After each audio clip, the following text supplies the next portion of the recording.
Hello everyone, welcome to Lakshmi tutorials. Dear friends, ಇವತ್ತಿನ ಕ್ಲಾಸಲ್ಲಿ ನಾವು ಮ್ಯಾಥಮೆಟಿಕ್ಸನ್ನು ಒಂದು ಇಂಪಾರ್ಟೆಂಟ್ ಟಾಪಿಕನ್ನು ತಗೊಂಡು ಡಿಸ್ಕಷನ್ ಮಾಡ್ತಾ ಇದ್ದೀವಿ. ಅದು ಯಾವುದು ಅಂತಂದರೆ ಟ್ರಯಾಂಗಲ್ಸ್ ಅಥವಾ ತ್ರಿಭುಜಗಳು.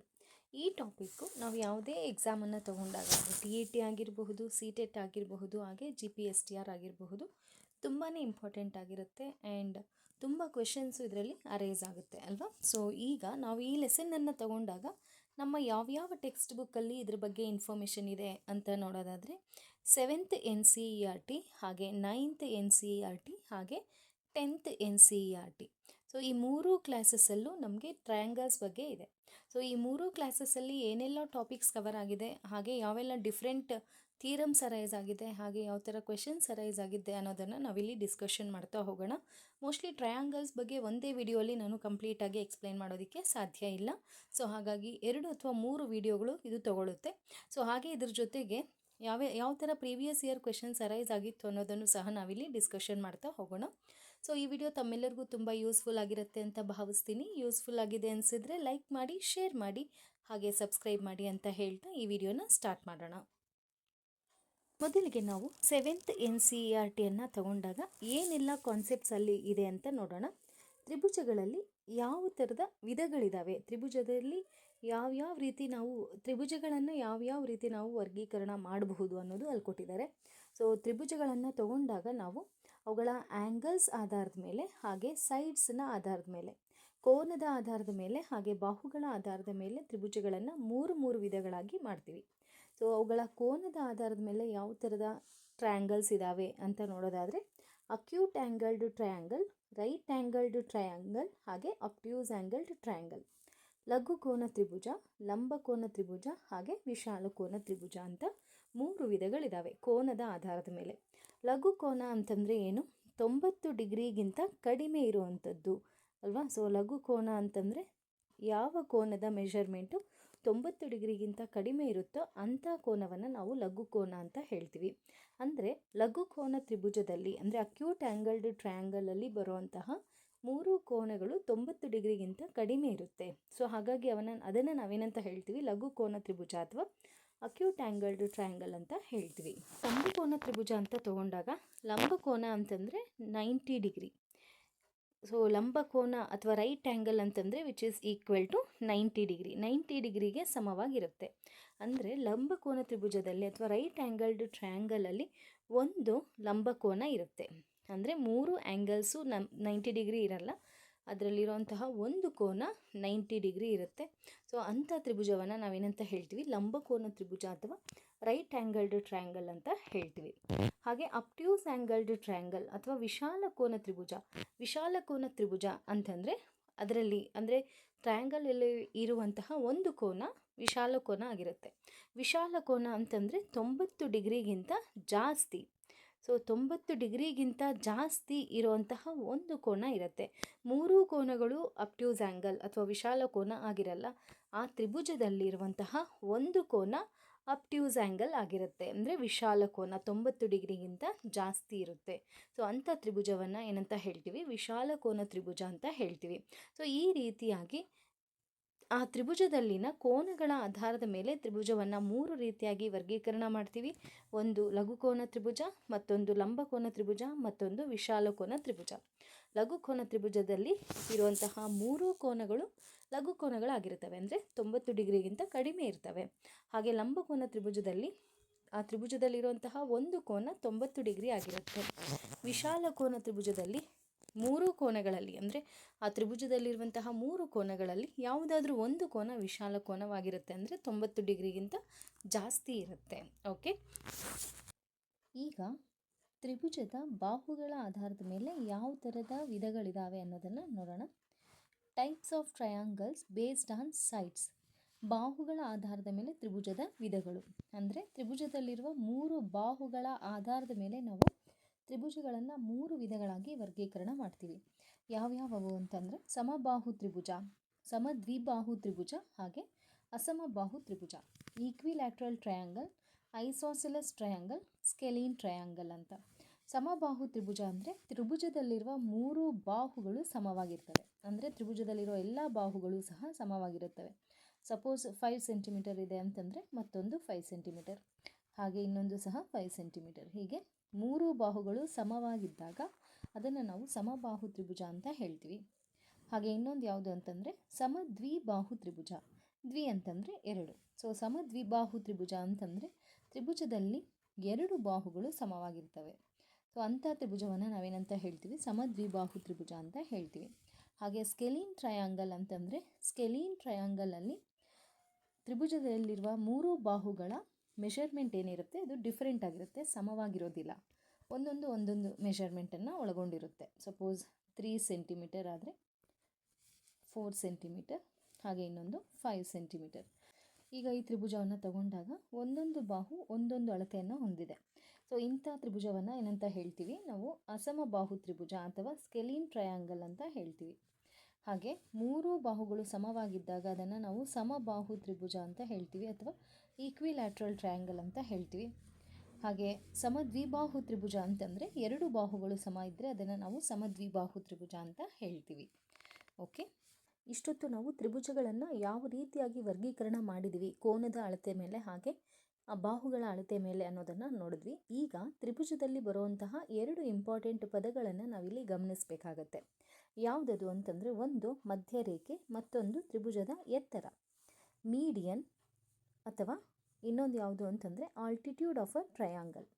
ಮಧ್ಯರೇಖೆಯನ್ನು ನಾವು ಮೀಡಿಯನ್ ಅಂತ ಕರಿತೀವಿ, ತ್ರಿಭುಜದ ಎತ್ತರವನ್ನು ನಾವು ಆಲ್ಟಿಟ್ಯೂಡ್ ಆಫ್ ಅ ಟ್ರಯಾಂಗಲ್ ಅಂತ ಕರಿತೀವಿ. ಸೊ ಇವೆರಡರ ನಡುವೆ ಏನು ವ್ಯತ್ಯಾಸ ಅನ್ನೋದನ್ನು ನಾವಿಲ್ಲಿ ನೋಡೋಣ. ಮೀಡಿಯನ್ ಅಥವಾ ಮಧ್ಯರೇಖೆ ಅಂತಂದರೆ ತ್ರಿಭುಜದಲ್ಲಿರುವ ಯಾವುದಾದ್ರೂ ಒಂದು ಬಾಹುವಿನ ಮಧ್ಯ ಬಿಂದುವನ್ನು ಗುರುತು ಮಾಡಿ. ಇಲ್ಲಿ ಬಿ ಸಿಯನ್ನು ಅಬ್ಸರ್ವ್ ಮಾಡಿದಾಗ ಡಿ ಅನ್ನೋದೇನಿದೆ ಇದು ಮಧ್ಯ ಬಿಂದು ಆಗಿದೆ. ಈ ಮಧ್ಯ ಬಿಂದುವಿನಿಂದ ಅದಕ್ಕೆ ಆಪೋಸಿಟ್ ಇರುವಂತಹ ಶೃಂಗ, ಯಾವುದಿಲ್ಲಿ ಆಪೋಸಿಟ್ ಇರುವಂಥ ಶೃಂಗ ಅಂತಂದರೆ ಎ. ಸೊ ಎಗೆ ಎಳೆದಂತಹ ರೇಖೆ ಏನಿದೆ ಇದನ್ನೇ ನಾವು ಮಧ್ಯರೇಖೆ ಅಥವಾ ಮೀಡಿಯನ್ ಅಂತ ಹೇಳ್ತೀವಿ. ಸೊ ಇಲ್ಲಿ ಬಿ ಸಿನ ಮಧ್ಯಬಿಂದು ಡಿ, ಡಿಯಿಂದ ಎಗೆ ಎಳೆದಿರುವಂತಹ ರೇಖೆಯನ್ನು ನಾವು ಮೀಡಿಯನ್ ಅಂತ ಹೇಳ್ತೀವಿ. ಹಾಗೆ ತ್ರಿಭುಜದಲ್ಲಿ ಎಷ್ಟು ಮೀಡಿಯನನ್ನು ಎಳೆಯಬಹುದು ಅಥವಾ ಮಧ್ಯರೇಖೆಗಳನ್ನು ಎಳೆಯಬಹುದು ಅಂತಂದರೆ 3 ಮಧ್ಯರೇಖೆಗಳನ್ನು ಎಳೆಯಬಹುದು.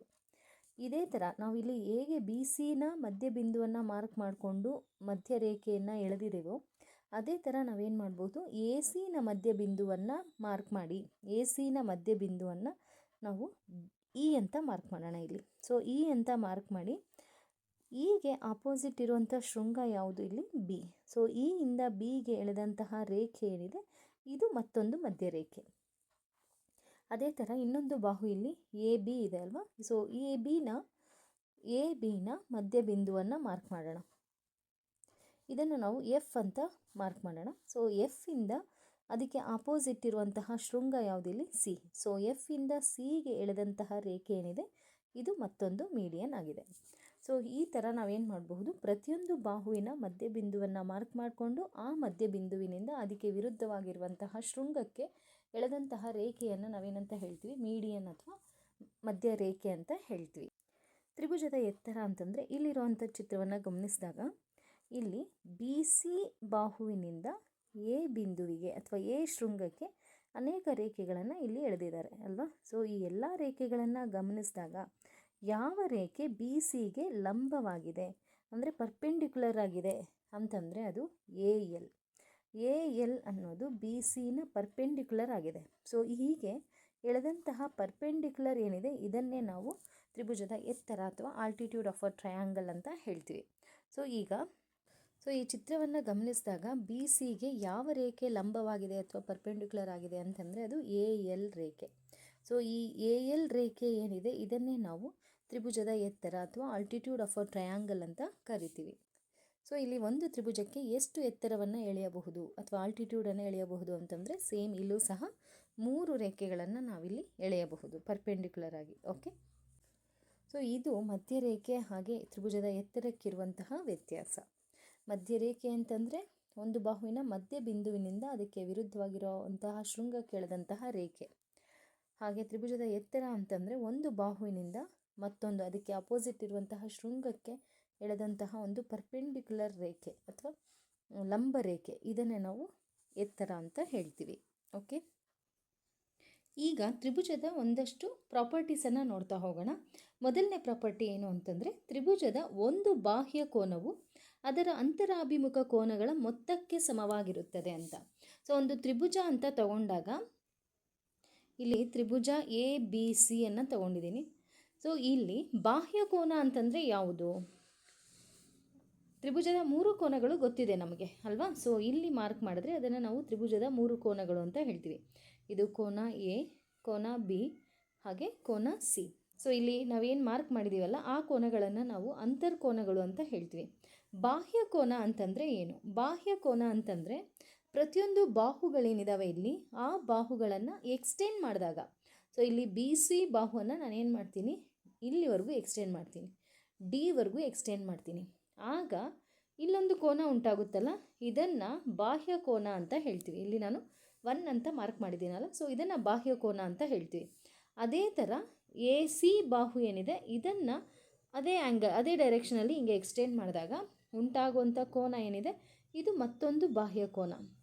ಅದೇ ಥರ ಎ ಬಿ ಬಾಹು ಇದೆಯಲ್ಲ ಇದನ್ನು ಎಕ್ಸ್ಟೆಂಡ್ ಮಾಡಿದಾಗ ಉಂಟಾಗುವಂಥ ಕೋನ ಏನಿದೆ ಅಲ್ವಾ ಇದನ್ನೇ ಬಾಹ್ಯ ಕೋನ ಅಂತ ಹೇಳ್ತೀವಿ. ಸೊ ಈ ಮೂರು ಬಾಹುಗಳನ್ನು ಎಕ್ಸ್ಟೆಂಡ್ ಮಾಡಿದಾಗ ಉಂಟಾಗುವಂತಹ ಕೋನಗಳೇನಿದ್ದಾವೆ ಅವುಗಳನ್ನೇ ನಾವು ಬಾಹ್ಯ ಕೋನಗಳು ಅಂತ ಹೇಳ್ತೀವಿ. ಸೊ ಇಲ್ಲಿ ಈ ಪ್ರಾಪರ್ಟಿ ಏನು ಹೇಳ್ತಿದೆ ಅಂತಂದರೆ, ತ್ರಿಭುಜದ ಒಂದು ಬಾಹ್ಯ ಕೋನವು ಅದರ ಅಂತರಾಭಿಮುಖ ಕೋನಗಳ ಮೊತ್ತಕ್ಕೆ ಸಮವಾಗಿರುತ್ತದೆ ಅಂತ ಹೇಳ್ತಾ ಇದೆ. ಸೊ ಇಲ್ಲಿ ಕೋನ 1 ಅಂತ ಏನು ಮಾರ್ಕ್ ಮಾಡಿದ್ದೀನಲ್ವ, ಸೊ ಸಪೋಸ್ ಇದು 70 ಡಿಗ್ರಿ ಇತ್ತು ಅಂತಂದರೆ ಇದು ಯಾವುದಕ್ಕೆ ಈಕ್ವಲ್ ಆಗಿರುತ್ತೆ? ಇದು ಯಾವುದಕ್ಕೆ ಈಕ್ವಲ್ ಆಗಿರುತ್ತೆ ಅಂತಂದರೆ ಇಲ್ಲಿ ಇಂಟೀರಿಯರ್ ಆ್ಯಂಗಲ್ಸ್ ಏನಿದೆ ಅಲ್ಲ ಎ ಮತ್ತು ಬಿ, ನಾನಿಲ್ಲಿ ಎಕ್ಸ್ ಆ್ಯಂಡ್ ವೈ ಅಂತ ಮಾರ್ಕ್ ಮಾಡ್ತಿದ್ದೀನಿ. ಈ ಎಕ್ಸ್ ಆ್ಯಂಡ್ ವೈ ಈ ಎರಡೂ ಆ್ಯಂಗಲ್ಸನ್ನು ಕೂಡಿದಾಗ ಎಷ್ಟು ಬರುತ್ತೋ ಅದಕ್ಕೆ ಈಕ್ವಲ್ ಆಗಿರುತ್ತೆ ಅಂತ. Okay, so X plus Y will be equal to 70 degree ಅಂತ. ಸೊ ಆಗ ನಾವಿಲ್ಲಿ ಎಕ್ಸಾಂಪಲ್ ಹೇಗೆ ತೊಗೋಬೋದು, ಎಕ್ಸ್ನ ಮೆಷರ್ಮೆಂಟ್ 30 ತೊಗೋಬಹುದು, ಹಾಗೆ ವೈನ ಮೆಷರ್ಮೆಂಟ್ 40 ತೊಗೋಬಹುದು.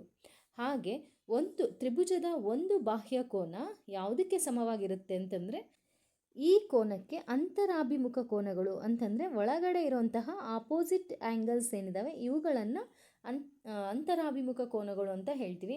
ಈ ಎರಡೂ ಕೋನಗಳಿಗೆ ಸಮವಾಗಿರುತ್ತೆ ಅಂತ ಈ ಪ್ರಾಪರ್ಟಿ ಹೇಳುತ್ತೆ.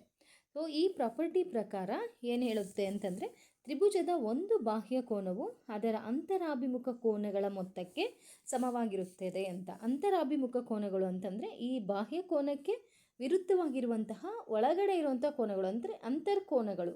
ಈ ಎರಡು ಕೋನಗಳ ಮೊತ್ತಕ್ಕೆ ಅದು ಸಮವಾಗಿರುತ್ತೆ ಅಂತ. ಸೊ ಈಗ ಇಲ್ಲಿ ಎಕ್ಸಾಂಪಲ್ ನೋಡ್ತಾ ಹೋಗೋಣ. ಮುಂದೆ ನೀಡಿರುವ ಚಿತ್ರಗಳಲ್ಲಿ ಗೊತ್ತಿಲ್ಲದ ಬಾಹ್ಯ ಕೋನ ಎಕ್ಸ್ ಅನ್ನು ಕಂಡುಹಿಡಿಯಿರಿ ಅಂತ ಕೊಟ್ಟಿದ್ದಾರೆ. ಸೊ ಇಲ್ಲಿ ಫಸ್ಟ್ ಕ್ವೆಶನ್ ನೋಡಿದಾಗ ಇಲ್ಲಿ ಮಾರ್ಕ್ ಮಾಡಿರೋಂಥ ಆ್ಯಂಗಲ್ ಇಲ್ಲಿ ಬಾಹ್ಯ ಕೋನ ಅಲ್ವಾ, ಸೊ ಎಕ್ಸ್ ಅಂತ ಮಾರ್ಕ್ ಮಾಡಿದ್ದಾರೆ. ಇದು ಯಾವುದಕ್ಕೆ ಸಮವಾಗಿರುತ್ತೆ ಅಂತಂದರೆ ಇಲ್ಲಿ ಕೊಟ್ಟಿರೋಂಥ ಅಪೋಸಿಟ್ ಆ್ಯಂಗಲ್ಸ್ ಏನಿದಾವಲ್ಲ ಆ ಎರಡು ಆ್ಯಂಗಲ್ಸ್ನ ಮೊತ್ತಕ್ಕೆ ಸಮವಾಗಿರುತ್ತೆ ಅಂತ. So x will be equal to 50 + 70 degree. ಇದೆರಡನ್ನ ಕೂಡಿದಾಗ ಎಷ್ಟಾಗುತ್ತೆ? 120 ಡಿಗ್ರಿ ಆಗುತ್ತೆ. ಸೊ ಎಕ್ಸ್ನ ಬೆಲೆ 120 ಡಿಗ್ರಿ. ಅದೇ ಥರ ಇಲ್ಲೂ ಅಷ್ಟೇ, ಇಲ್ಲಿ ಕೊಟ್ಟಿರುವಂಥ ಎಕ್ಸ್ ಏನಿದೆ ಇದೊಂದು ಬಾಹ್ಯ ಕೋನ. ಸೊ ಈ ಬಾಹ್ಯ ಕೋನ ಯಾವುದಕ್ಕೆ ಸಮವಾಗಿರುತ್ತೆ ಅಂತಂದರೆ ಈ ಎರಡು ಆ್ಯಂಗಲ್ಸ್ನ ಸಮ್ಗೆ ಮೊತ್ತಕ್ಕೆ ಸಮವಾಗಿರುತ್ತೆ ಅಲ್ವಾ. ಸೊ ಈ ಸೆಕೆಂಡ್ ಕ್ವೆಶನಲ್ಲಿ ಎಕ್ಸ್ ಯಾವುದಕ್ಕೆ ಈಕ್ವಲ್ ಆಗಿರುತ್ತೆ ಅಂತಂದರೆ 65 + 45 ಡಿಗ್ರಿಗೆ ಸಮವಾಗಿರುತ್ತೆ. ಸೊ 65 + 45 ಡಿಗ್ರಿ ಅಂತಂದರೆ 110 ಡಿಗ್ರಿ. ಹಾಗೆ ಥರ್ಡ್ ಕ್ವೆಶನಲ್ಲೂ ಅಷ್ಟೇ ಎಕ್ಸ್ಟೀರಿಯರ್ ಆ್ಯಂಗಲನ್ನು ಕೊಟ್ಟಿದ್ದಾರೆ. ಎಕ್ಸ್ಟೀರಿಯರ್ ಆ್ಯಂಗಲನ್ನು ಎಕ್ಸ್ ಅಂತ ಕೊಟ್ಟಿದ್ದಾರೆ. ಸೊ ಇದು ಯಾವುದಕ್ಕೆ ಈಕ್ವಲ್ ಆಗಿರುತ್ತೆ ಅಂತಂದರೆ interior opposite angles. So interior opposite ಆ್ಯಂಗಲ್ಸ್ನ ಮೆಷರ್ಮೆಂಟ್ ಕೊಟ್ಟಿದ್ದಾರೆ ಇಲ್ಲಿ 30 ಡಿಗ್ರಿ ಹಾಗೆ 40 ಡಿಗ್ರಿ. ಸೊ ಥರ್ಡ್ ಕ್ವೆಶನಲ್ಲಿ ಎಕ್ಸ್ ಯಾವುದಕ್ಕೆ ಈಕ್ವಲ್ ಆಗಿರುತ್ತೆ ಅಂತಂದರೆ 30 ಡಿಗ್ರಿ + 40 ಡಿಗ್ರಿಗೆ ಸಮವಾಗಿರುತ್ತೆ. ಇವೆರಡನ್ನ ಕೂಡಿದಾಗ ನಮಗೆ 70 ಡಿಗ್ರಿ ಬರುತ್ತೆ. ಇಲ್ಲಿ ಎಕ್ಸ್ನ ಬೆಲೆ ಎಷ್ಟಾಗಿರುತ್ತೆ ಅಂತಂದರೆ 70 ಡಿಗ್ರಿ ಆಗಿರುತ್ತೆ. ಸೊ ಈ ಪ್ರಾಪರ್ಟಿ ಏನು ಹೇಳುತ್ತೆ ಅಂತಂದರೆ an exterior angle of a triangle is equal to the sum of its interior opposite angles. So ಒಂದು ತ್ರಿಭುಜದ ಬಾಹ್ಯ ಕೋನವು ಅದರ ಅಂತರಾಭಿಮುಖ ಕೋನಗಳ ಮೊತ್ತಕ್ಕೆ ಸಮವಾಗಿರುತ್ತೆ. ಈ ಕ್ವೆಶನ್ಸನ್ನು ಇಂಪಾರ್ಟೆಂಟ್ ಆಗಿ ನೆನ್ಪಿಟ್ಕೊಳ್ಳೇಬೇಕಾಗತ್ತೆ. ಯಾಕೆ ಅಂತಂದರೆ ಈ ಪ್ರಾಪರ್ಟಿ ಬೇಸ್ ಮೇಲೆ ನಮಗೆ ಸುಮಾರಷ್ಟು ಸಲ ಕ್ವೆಶನ್ಸು ಫ್ರೀಕ್ವೆಂಟಾಗಿ ಅರೈಸ್ ಆಗ್ತಾ ಇರುತ್ತೆ. ಓಕೆ. ನೆಕ್ಸ್ಟ್ ಇನ್ನೊಂದು ಪ್ರಾಪರ್ಟಿ ಏನು ಅಂತಂದರೆ ತ್ರಿಭುಜದ 3 ಒಳಕೋನಗಳ ಮೊತ್ತ 180 ಡಿಗ್ರಿ ಆಗಿರುತ್ತೆ ಅಂತ ಕೊಟ್ಟಿದ್ದಾರೆ. ಸೊ ಇಲ್ಲಿ ತ್ರಿಭುಜದಲ್ಲಿರುವಂತಹ 3 ಒಳಕೋನಗಳನ್ನು ಅವುಗಳ ಮೊತ್ತವನ್ನು ಸೇರಿಸಿದಾಗ ಎಷ್ಟಿರುತ್ತೆ ಅಂತಂದರೆ 180 ಡಿಗ್ರಿ ಇರುತ್ತೆ. ಸೊ ಇದನ್ನು ಇಂಪಾರ್ಟೆಂಟಾಗಿ ನೆನ್ಪಿಟ್ಕೋಬೇಕು ಈ ಪ್ರಾಪರ್ಟಿಯನ್ನು. ಓಕೆ, ಸೊ ಇಲ್ಲಿ 3 ಕೋನಗಳನ್ನು ಕೊಟ್ಟಿದ್ದಾರೆ. ಸೊ ಇಲ್ಲಿ ಕೊಟ್ಟಿರುವಂಥ ಕ್ವೆಶನ್ಸನ್ನು ಸಾಲ್ವ್ ಮಾಡ್ತಾ ಹೋಗೋಣ. ಮುಂದಿನ ಚಿತ್ರಗಳಲ್ಲಿ ಎಕ್ಸ್ನ ಬೆಲೆ ಕಂಡುಹಿಡಿಯಿರಿ. ಇಲ್ಲಿ ಫಸ್ಟ್ ಕ್ವೆಶನನ್ನು ತಗೊಂಡಾಗ ಒಂದು ಆ್ಯಂಗಲ್ 50 ಡಿಗ್ರಿ ಇದೆ, ಹಾಗೆ ಇನ್ನೊಂದು 60 ಡಿಗ್ರಿ ಇದೆ, ಇನ್ನೊಂದು ಎಕ್ಸ್ ಅಂತ ಕೊಟ್ಟಿದ್ದಾರೆ. ಸೊ ಇದನ್ನು ಹೇಗೆ ಫೈಂಡ್ ಔಟ್ ಮಾಡೋದು ಅಂತಂದರೆ ಈ ಪ್ರಾಪರ್ಟಿಯನ್ನು ಯೂಸ್ ಮಾಡ್ಕೋಬಹುದು ನಾವಿಲ್ಲಿ. ತ್ರಿಭುಜದ 3 ಒಳಕೋನಗಳ ಮೊತ್ತ 180 ಡಿಗ್ರಿ. ಸೊ 180 ಡಿಗ್ರಿ ಹಾಗಾದರೆ ಇಲ್ಲಿ 2 ಕೋನಗಳನ್ನು ಕೊಟ್ಟಿದ್ದಾರೆ, 50 ಹಾಗೆ 60. 50 + 60 ಅಂತಂದರೆ 110 ಡಿಗ್ರಿ ಆಯಿತು. 3 ಕೋನಗಳನ್ನು ಸೇರಿಸಿದಾಗ ನಮಗೆ 180 ಡಿಗ್ರಿ ಬರಬೇಕು. ಸೊ ಎಕ್ಸ್ನ ಬೆಲೆ ಎಷ್ಟಾಗಿರುತ್ತೆ? 180 - 110 ಅಂತಂದರೆ 70 ಡಿಗ್ರಿ ಆಗಿರುತ್ತೆ. ಸೊ ಎಕ್ಸ್ನ ಬೆಲೆ ಇಲ್ಲಿ 70 ಡಿಗ್ರಿ. ಹಾಗೆ ಸೆಕೆಂಡ್ ಕ್ವೆಶನನ್ನು ನೋಡಿದಾಗ ಸೆಕೆಂಡ್ ಕ್ವೆಶನಲ್ಲಿ ಇಲ್ಲಿ ಕ್ವೆಶನನ್ನು ಅಬ್ಸರ್ವ್ ಮಾಡಿದಾಗ ಒಂದೇ ಆ್ಯಂಗಲನ್ನು ಕೊಟ್ಟಿದ್ದಾರೆ 90 ಡಿಗ್ರಿ ಅಂತ. ಆದರೆ ಇಲ್ಲಿ ಇನ್ನೊಂದು ಆ್ಯಂಗಲನ್ನು ನಾವೇ ಅರ್ಥ ಮಾಡ್ಕೋಬೇಕಾಗತ್ತೆ. ಇಲ್ಲಿ ಈ ಮಾರ್ಕ್ ಇತ್ತು ಅಂತಂದರೆ ಅದು ಎಷ್ಟು ಅಂದರೆ 90 ಡಿಗ್ರಿ ಅಂತ. ಸೊ ಈಗ 2 ಕೋನಗಳು ಗೊತ್ತಾಯಿತು ನಮಗೆ, ಒಂದು 90 ಡಿಗ್ರಿ ಹಾಗೆ ಇನ್ನೊಂದು 30 ಡಿಗ್ರಿ. ಸೊ 2 ಆ್ಯಂಗಲ್ಸ್ ಗೊತ್ತಿದೆ ಅಂತಂದರೆ ಥರ್ಡ್ ಆ್ಯಂಗಲನ್ನು ನಾವು ಈಸಿಯಾಗಿ ಫೈಂಡ್ ಔಟ್ ಮಾಡಬಹುದು. ಸೊ 90 + 30 ಅಂತಂದರೆ 120.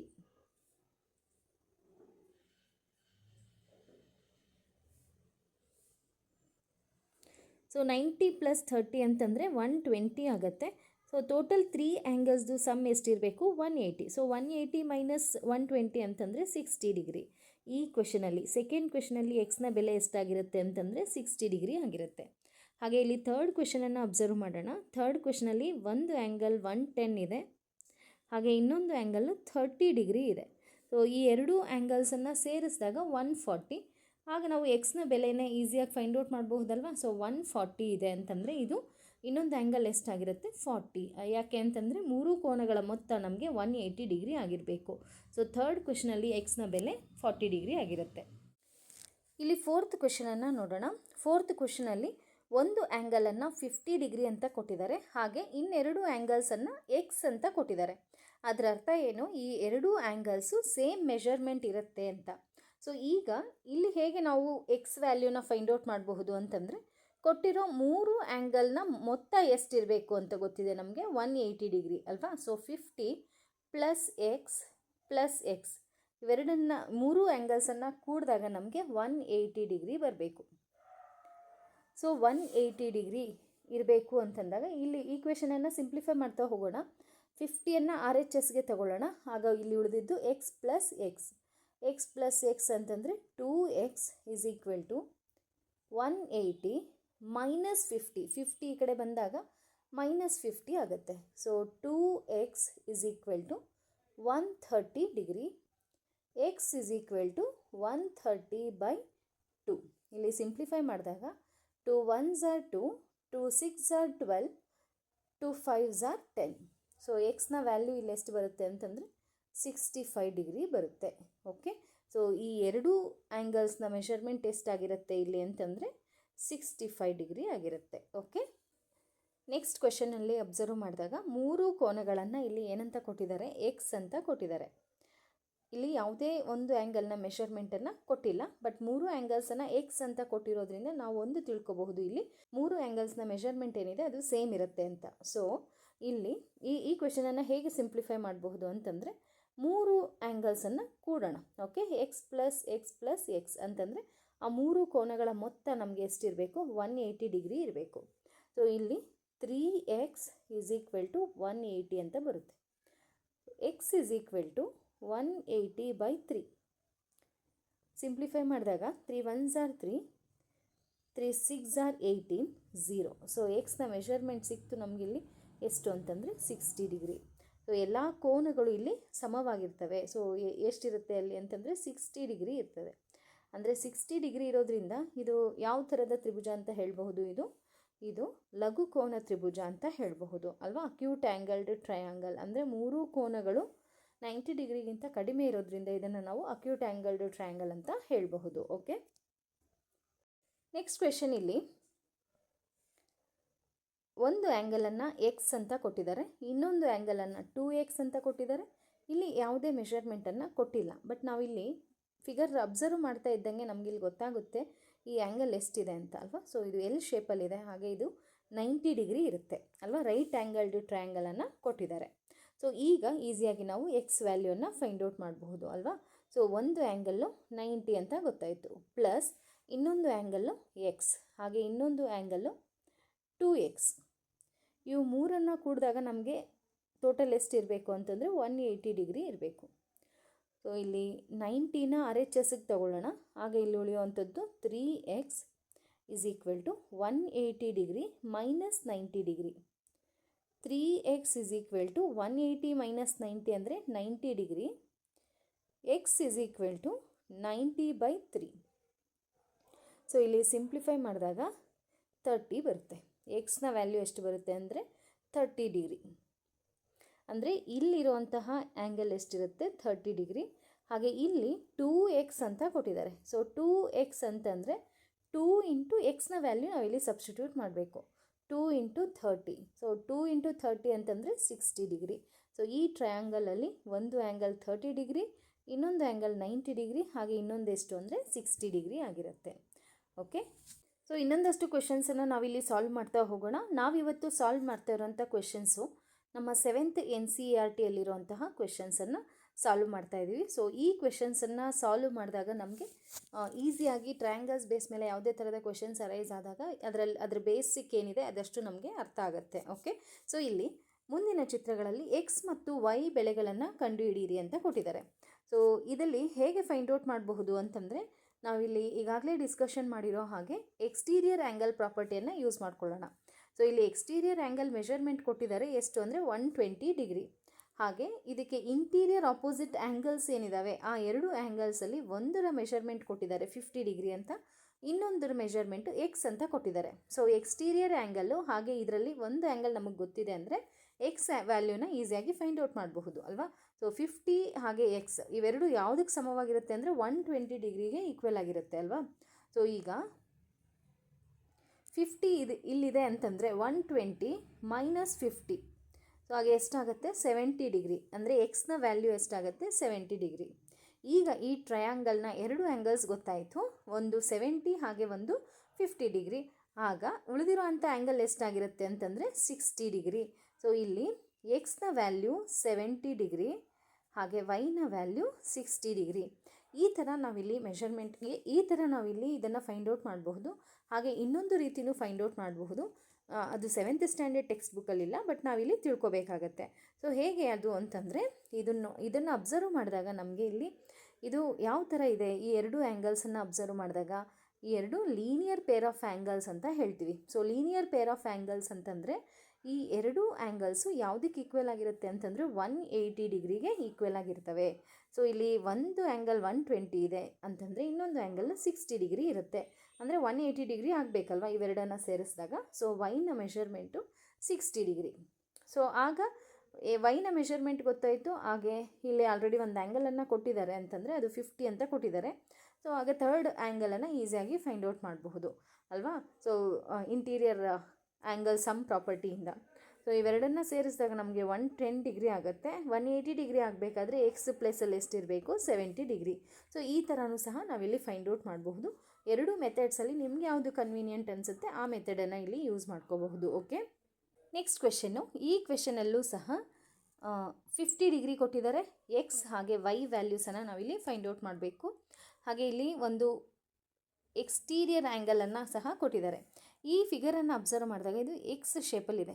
ಅಂದರೆ ಎಕ್ಸ್ ಶೇಪಲ್ಲಿದೆ ಅಂತಂದರೆ ಈ ಆ್ಯಂಗಲ್ಸು ಇಲ್ಲಿರೋಂಥ 80 ಡಿಗ್ರಿ ಹಾಗೆ ಇಲ್ಲಿರೋಂಥ ವೈ ಆ್ಯಂಗಲು ಹೇಗಿರುತ್ತೆ ಅಂತಂದರೆ ಈಕ್ವಲ್ ಆಗಿರ್ತವೆ. Because vertically opposite angles equal ಆಗಿರ್ತವೆ. ಸೊ ಇಲ್ಲಿ 80 ಡಿಗ್ರಿ ಇದೆ ಅಂತಂದರೆ ಆಗ ವೈನ ವ್ಯಾಲ್ಯೂ ಎಷ್ಟಿರುತ್ತೆ, ವೈನ ವ್ಯಾಲ್ಯೂನೂ ಸಹ 80 ಡಿಗ್ರಿನೇ ಇರುತ್ತೆ. Because these two are vertically opposite angles ಅಲ್ವಾ. ಸೊ ಇಲ್ಲಿ ವೈ 80 ಡಿಗ್ರಿ ಇದೆ, ಹಾಗೆ ಇಲ್ಲಿ 50 ಡಿಗ್ರಿ ಅಂತ ಕೊಟ್ಟಿದ್ದಾರೆ. ಸೊ 80 + 50 ಅಂತಂದರೆ 130 ಆಯಿತು. ಆಗ ನಮಗಿಲ್ಲಿ 180 ಆಗಬೇಕಾದ್ರೆ ಎಕ್ಸ್ ವ್ಯಾಲ್ಯೂ ಎಷ್ಟಿರಬೇಕು 50 ಇರಬೇಕು ಅಲ್ವಾ.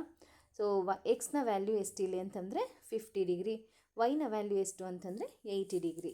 ಓಕೆ, ಇಲ್ಲಿ ನೆಕ್ಸ್ಟ್ ಕ್ವೆಶನನ್ನು ನೋಡಿದಾಗ ಎಕ್ಸ್ ಮತ್ತು ವೈ ವ್ಯಾಲ್ಯೂಸನ್ನು ಫೈಂಡ್ ಔಟ್ ಮಾಡಬೇಕು. ಇಲ್ಲಿ ಹೇಗೆ ಫೈಂಡ್ ಔಟ್ ಮಾಡೋದು ಅಂತಂದರೆ, ಇಲ್ಲಿ ಎಕ್ಸ್ ಅನ್ನೋದು ಎಕ್ಸ್ಟೀರಿಯರ್ ಆ್ಯಂಗಲ್ ಅಲ್ವಾ. ಸೊ ಇದು ಯಾವುದಕ್ಕೆ ಈಕ್ವಲ್ ಆಗಿರುತ್ತೆ? ಇಂಟೀರಿಯರ್ ಆಪೋಸಿಟ್ ಆ್ಯಂಗಲ್ಸ್ಗೆ ಈಕ್ವಲ್ ಆಗಿರುತ್ತೆ. ಅಂದರೆ ಎಕ್ಸ್ ಅನ್ನೋದು ಇಲ್ಲಿ 50 + 60ಗೆ ಈಕ್ವಲ್ ಆಗಿರುತ್ತೆ. 50 + 60 ಅಂತಂದರೆ 110 ಡಿಗ್ರಿಗೆ ಈಕ್ವಲ್ ಆಗಿರುತ್ತೆ ಅಲ್ವಾ. ಹಾಗೆ ಎಕ್ಸ್ ಮತ್ತು ವೈ ಅನ್ನೋದು linear pair of angles. Linear pair of angles ಅಂತಂದರೆ ಅವೆರಡರ ಮೊತ್ತ 180 ಡಿಗ್ರಿ ಇರಬೇಕು. 180 ಡಿಗ್ರಿ ಇರಬೇಕು ಅಂತಂದರೆ ಇಲ್ಲಿ ಆಲ್ರೆಡಿ 110 ಡಿಗ್ರಿ ಇದೆ. ಸೊ ವೈ ಪ್ಲೇಸಲ್ಲಿ ಎಷ್ಟು ಇರಬೇಕಾಗತ್ತೆ? 70 ಇರಬೇಕಾಗತ್ತೆ ಅಲ್ವಾ. ಸೊ ಇಲ್ಲಿ ಎಕ್ಸ್ನ ವ್ಯಾಲ್ಯೂ 110 ಡಿಗ್ರಿ, ಹಾಗೆ ವೈನ ವ್ಯಾಲ್ಯೂ 70 ಡಿಗ್ರಿ. ಸೊ ಇಲ್ಲಿ ಇನ್ನೊಂದು ಕ್ವೆಶನನ್ನು ನೋಡೋಣ. ಇಲ್ಲಿ ಹೇಗೆ ಫೈಂಡ್ ಔಟ್ ಮಾಡಬಹುದು ಅಂದರೆ, ಈ ಎರಡು ಆ್ಯಂಗಲ್ಸನ್ನು ಅಬ್ಸರ್ವ್ ಮಾಡಿ. ಎಕ್ಸ್ ಹಾಗೆ 60 ಡಿಗ್ರಿ ಯಾವ ಥರ ಇದೆ? ಇಲ್ಲಿ ಎಕ್ಸ್ ಶೇಪಲ್ಲಿ ಇದೆ ಅಲ್ವಾ ಈ ಆ್ಯಂಗಲ್ಸು.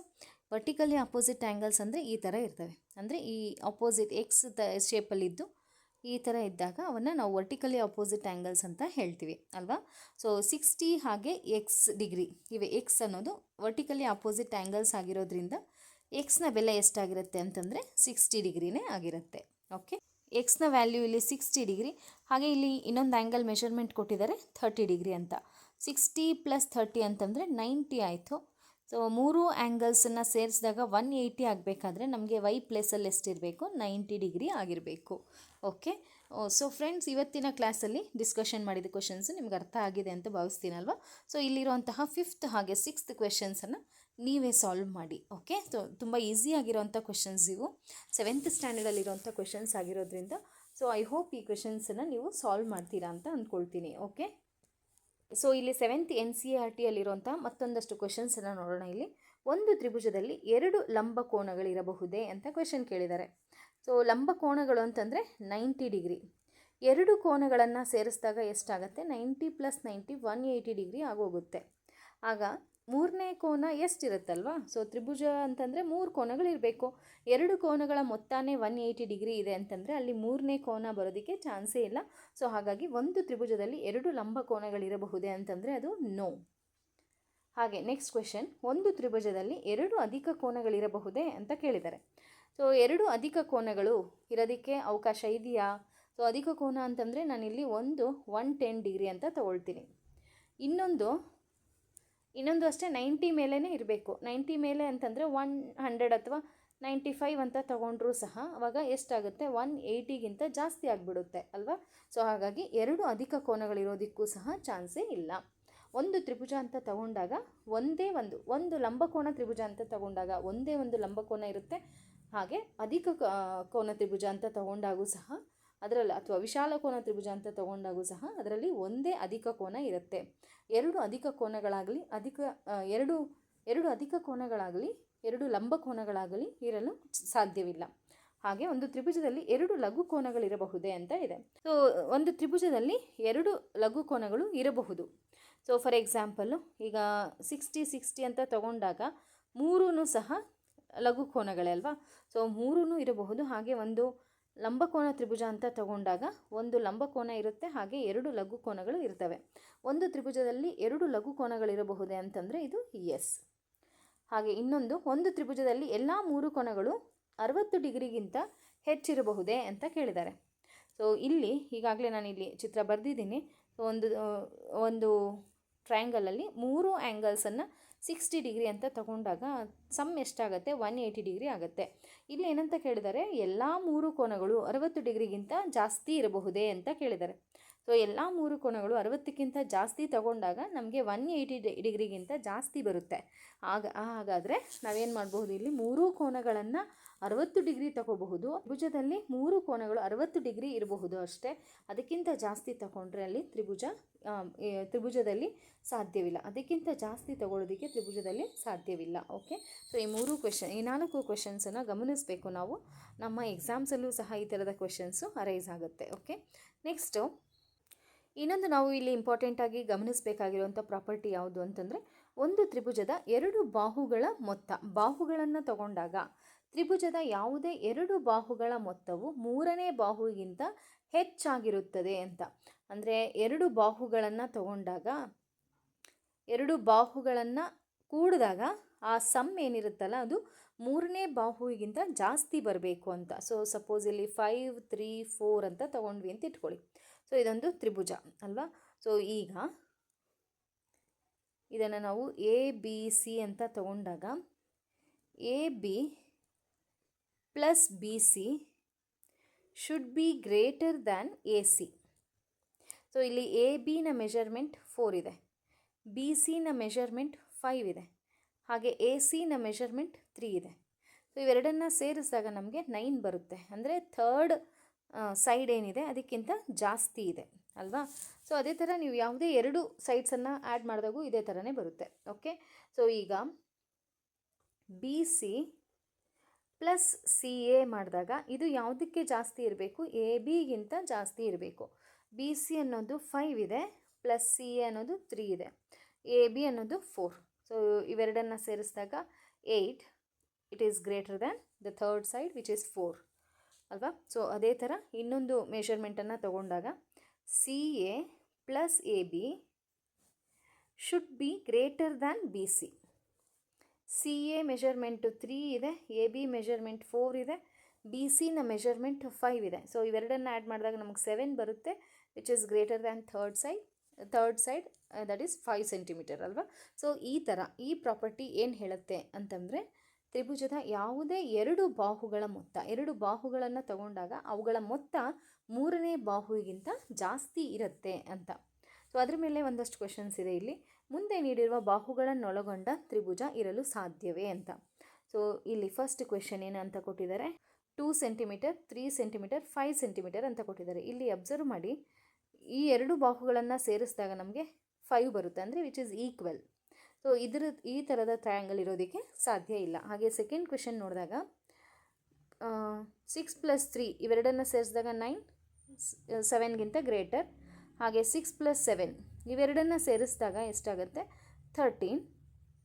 ಬಟ್ ಥರ್ಡ್ ಸೈಡ್ ಏನಿದೆ 3 ಸೆಂಟಿಮೀಟರ್ ಇದೆ, ಅಂದರೆ 13ಗಿಂತ ಚಿಕ್ಕದಿದೆ. ಸೊ ಇವೆರಡನ್ನು ಸೇರಿಸಿದಾಗ ನಮಗೆ 13 ಬರುತ್ತೆ. ಮೂರನೇ ಸೈಡ್ ಎಷ್ಟಿದೆ? 3 ಇದೆ, ಅಂದರೆ ಅದಕ್ಕಿಂತ ಕಡಿಮೆ ಇದೆ. ಸೊ ಇದು ಸಾಧ್ಯ. ಹಾಗೆ ಇವೆರಡನ್ನು ಆ್ಯಡ್ ಮಾಡಿದಾಗ 3 + 7 ಆ್ಯಡ್ ಮಾಡಿದಾಗ 10 ಬರುತ್ತೆ. ಇನ್ನೊಂದು ಸೈಡ್ ಎಷ್ಟಿರುತ್ತೆ? 6 ಸೆಂಟಿಮೀಟರ್. ಸೊ ಇದು ಸಾಧ್ಯ. ಸೊ ಈ ಥರದ ಮೆಷರ್ಮೆಂಟಲ್ಲಿ ಒಂದು ಟ್ರಯಾಂಗಲ್ ಇರೋದಕ್ಕೆ ಸಾಧ್ಯವಿದೆ. ಇನ್ನೊಂದು ಥರ್ಡ್ ಕ್ವೆಶನ್ ನೋಡ್ತಾ ಹೋಗೋಣ. 3 + 6 ಇವೆರಡನ್ನು ಆ್ಯಡ್ ಮಾಡಿದಾಗ ನಮಗೆ 9 ಬರುತ್ತೆ, ಮೂರನೇ ಸೈಡ್ಗಿಂತ ಜಾಸ್ತಿ ಇದೆ. ಹಾಗೆ ಇವೆರಡನ್ನು ಸೇರಿಸಿದಾಗ 3 + 2 ಅಂತಂದರೆ 5, ಥರ್ಡ್ ಸೈಡ್ ಆಗ 6 ಸೆಂಟಿಮೀಟರ್ ಇದೆ. ಸೊ ಈ ಥರದ ಟ್ರಯಾಂಗಲ್ ಸಾಧ್ಯ ಇಲ್ಲ. ಸೊ ಇಲ್ಲಿ ಕೊಟ್ಟಿರೋ 3 ಕ್ವೆಶನ್ಸಲ್ಲಿ ಎಲ್ಲಿ ನಾವು ತ್ರಿಭುಜವನ್ನು ರಚಿಸೋದಕ್ಕೆ ಸಾಧ್ಯ ಇದೆ ಅಂತಂದರೆ ಅದು ಎರಡನೇ ಕ್ವೆಶನಲ್ಲಿ ಮಾತ್ರ. ಓಕೆ. ಹಾಗೆ ಇದಕ್ಕೆ ಸಂಬಂಧಿಸಿರೋ ಹಾಗೆ ಇನ್ನೊಂದು ಪಾಯಿಂಟನ್ನು ನಾವು ನೆನ್ಪಿಟ್ಕೋಬೇಕಾಗತ್ತೆ. The difference between the lengths of any 2 sides of a triangle is less than the length of the third side. Difference ಅಂತ ತಗೊಂಡಾಗ ಮೂರನೇ ಸೈಡ್ಗಿಂತ ಅವು ಎರಡರ ಡಿಫ್ರೆನ್ಸ್ ಏನಿದೆ ಅಲ್ವ ಅದು ಕಡಿಮೆ ಇರಬೇಕು. ಈಸಿ ಎಕ್ಸಾಂಪಲ್ ತಗೊಳ್ಳೋಣ. ಇಲ್ಲಿ 5 4 3 4 ಮತ್ತು 3ನ ಡಿಫರೆನ್ಸ್ ತಗೊಂಡಾಗ ಇಲ್ಲಿ 5 ಇದೆಯಲ್ಲ ಅದಕ್ಕಿಂತ ಕಡಿಮೆ ಬರಬೇಕು. 4 - 3 ಅಂದರೆ 1. ಹಾಗೆ 5 - 4 ಅಂತಂದರೂ ಸಹ 1 which is less than third side 3 centimetre. ಹಾಗೆ ಇಲ್ಲಿ 5 - 3 ಅಂತಂದರೂ 2 which is less than 4. So ಯಾವುದೇ ಎರಡು ಸೈಡ್ಸನ್ನು ಡಿಫರೆನ್ಸನ್ನು ತಗೊಂಡಾಗ ಅದು ಥರ್ಡ್ ಸೈಡ್ ಏನಿರುತ್ತಲ್ಲ ಅದಕ್ಕಿಂತ ಕಡಿಮೆ ಬರಬೇಕು. ಸೊ ಇದು ಇಂಪಾರ್ಟೆಂಟಾಗಿ ನೆನ್ಪಿಟ್ಕೋಬೇಕು. ಇದು 7th NCERTಯಲ್ಲಿ ಇಲ್ಲ, ಬಟ್ ನಾವು ಎಕ್ಸಾಮ್ ದೃಷ್ಟಿಯಿಂದ ನಾವು ಇದನ್ನು ತಿಳ್ಕೊಂಡಿರಬೇಕಾಗತ್ತೆ. ಓಕೆ. ಸೊ 7th ಸ್ಟ್ಯಾಂಡರ್ಡಲ್ಲಿ ಕೊಟ್ಟಿರೋಂಥ ಇನ್ನೊಂದು ಪ್ರಾಪರ್ಟಿ ಯಾವುದು ಅಂತಂದರೆ a triangle in which 2 sides are equal is called an isosceles triangle. Isosceles triangle ಅಂತಂದರೆ ಸಮದ್ವಿಬಾಹು ತ್ರಿಭುಜ ಅಂತಂದರೆ ಎರಡು ಸೈಡ್ಸು ಈಕ್ವಲ್ ಇರ್ತವೆ ಅಂತ. ಸೊ ಇದಕ್ಕೆ ರಿಲೇಟೆಡ್ ಆಗಿ ಒಂದು ಸ್ಟೇಟ್ಮೆಂಟನ್ನು ನಾವಿಲ್ಲಿ ನೆನ್ಪಿಟ್ಕೋಬೇಕಾಗತ್ತೆ. ಏನದು ಅಂತಂದರೆ in an isosceles triangle the angles opposite to equal sides are equal. So ಇದ್ರ ಬೇಸ್ ಮೇಲೆ ಸುಮಾರಷ್ಟು ಸಲ ಕ್ವೆಶನ್ಸ್ ಅರೈಸ್ ಆಗುತ್ತೆ. ಇದು ತುಂಬಾ ಇಂಪಾರ್ಟೆಂಟ್ ಆಗಿರೋಂಥ ಒಂದು ಪಾಯಿಂಟ್ ಆಗಿದೆ. ಸೊ ಇಲ್ಲಿ ಐಸಾಸಿಲಸ್ ಟ್ರಯಾಂಗಲ್ ಅಂತಂದರೆ ಎರಡು ಸೈಡ್ಸು ಈಕ್ವಲ್ ಆಗಿರ್ತವೆ. ಸೊ ಇಲ್ಲಿ ಫಿಗರನ್ನು ಅಬ್ಸರ್ವ್ ಮಾಡಿದಾಗ ಇಲ್ಲಿ ಯಾವ್ಯಾವ ಸೈಡ್ಸ್ ಈಕ್ವಲ್ ಇದೆ ಅಂತಂದರೆ XY ಸೈಡು XZಗೆ ಈಕ್ವಲ್ ಆಗಿದೆ. ಸೊ ಈ ಈಕ್ವಲ್ ಸೈಡ್ಸ್ ಯಾವುದಿದೆ ಅಲ್ವಾ ಆ ಸೈಡ್ಸ್ಗೆ ಅಪೋಸಿಟ್ ಇರೋಂಥ ಆ್ಯಂಗಲ್ಸು ಸಹ ಈಕ್ವಲ್ ಆಗಿರ್ತವೆ ಅಂತ. ಸೊ XYಗೆ ಅಪೋಸಿಟ್ ಇರೋಂಥ ಆ್ಯಂಗಲ್ ಯಾವುದು ಅಂತಂದರೆ ಆ್ಯಂಗಲ್ Z. ಹಾಗೆ ಎಕ್ಸ್ ಝೆಡ್ಗೆ ಅಪೋಸಿಟ್ ಇರೋಂಥ ಆ್ಯಂಗಲ್ ಯಾವುದು ಅಂದರೆ ವೈ. ಸೊ ಈ ಎರಡೂ ಸೈಡ್ಸ್ ಈಕ್ವಲ್ ಇದ್ದಾವೆ ಅಂತಂದರೆ ಈ ಸೈಡ್ಸ್ಗೆ ಅಪೋಸಿಟ್ ಇರೋಂಥ ಆ್ಯಂಗಲ್ಸು ಸಹ ಈಕ್ವಲ್ ಆಗಿರ್ತವೆ ಅಂತ. ಸೊ ಈ ಫಿಗರಲ್ಲಿ ಝೆಡ್ ಹಾಗೆ ವೈ ಆ್ಯಂಗಲ್ಸು ಸಹ ಈಕ್ವಲ್ ಆಗಿರ್ತವೆ. ಸೊ ಈ ಕಾನ್ಸೆಪ್ಟನ್ನು ನೆನ್ಪಿಟ್ಕೋಬೇಕಾಗತ್ತೆ. ಇದು ಇಂಪಾರ್ಟೆಂಟ್ ಕಾನ್ಸೆಪ್ಟ್ ಆಗಿರುತ್ತೆ. ಓಕೆ, ಸೊ ಇವತ್ತಿನ ವಿಡಿಯೋಲಿ ನಾನು 7th NCERTಯಲ್ಲಿ ಏನೆಲ್ಲ ಪಾಯಿಂಟ್ಸ್ ಕವರ್ ಆಗಿದೆ ಅದಷ್ಟನ್ನು ಸಹ ಕೆಲವೊಂದು ಎಕ್ಸಾಂಪಲ್ಸನ್ನು ಸಾಲ್ವ್ ಮಾಡ್ತಾ ಡಿಸ್ಕಷನ್ ಮಾಡ್ತಾ ಹೋಗಿದ್ದೀನಿ. ಹಾಗೆ ಇದರ ಕಂಟಿನ್ಯೂಷನ್ ಪಾರ್ಟ್ ಏನಿದೆ ನೆಕ್ಸ್ಟ್ ವಿಡಿಯೋಸಲ್ಲಿ ಅಪ್ಲೋಡ್ ಮಾಡ್ತಾ ಹೋಗ್ತೀನಿ. ಈ ಟ್ರಯಾಂಗಲ್ಸ್ ಕಂಪ್ಲೀಟ್ ಲೆಸನನ್ನು ಒಂದೇ ವಿಡಿಯೋಲಿ ಕಂಪ್ಲೀಟ್ ಮಾಡೋದು ಕಷ್ಟ ಆಗುತ್ತೆ ಅಲ್ವಾ. ಟ್ರಯಾಂಗಲ್ಸ್ ಅಂತ ಅನ್ನೋದು ಒಂದು ದೊಡ್ಡ ಚಾಪ್ಟರೇ ಆಗಿದೆ. ಸೊ ಒಂದೇ ವಿಡಿಯೋಲಿ ಅದನ್ನು ಕಂಪ್ಲೀಟ್ ಮಾಡೋದಕ್ಕೆ ಆಗೋದಿಲ್ಲ. ಸೊ ಹಾಗಾಗಿ ನೆಕ್ಸ್ಟ್ ವಿಡಿಯೋಸಲ್ಲಿ ನಾನು ಕಂಟಿನ್ಯೂ ಮಾಡ್ತಾ ಹೋಗ್ತೀನಿ. ಈ ವಿಡಿಯೋ ತಮ್ಮೆಲ್ಲರಿಗೂ ತುಂಬ ಯೂಸ್ಫುಲ್ ಆಗಿರುತ್ತೆ ಅಂತ ಭಾವಿಸ್ತೀನಿ. ಯೂಸ್ಫುಲ್ ಆಗಿದೆ ಅನಿಸಿದ್ರೆ ಲೈಕ್ ಮಾಡಿ, ಶೇರ್ ಮಾಡಿ, ಹಾಗೆ ಸಬ್ಸ್ಕ್ರೈಬ್ ಮಾಡಿ ಅಂತ ಹೇಳ್ತಾ ಈ ವಿಡಿಯೋನ ಇಲ್ಲಿಗೆ ಎಂಡ್ ಮಾಡ್ತಾ ಇದ್ದೀನಿ. Thank you for watching.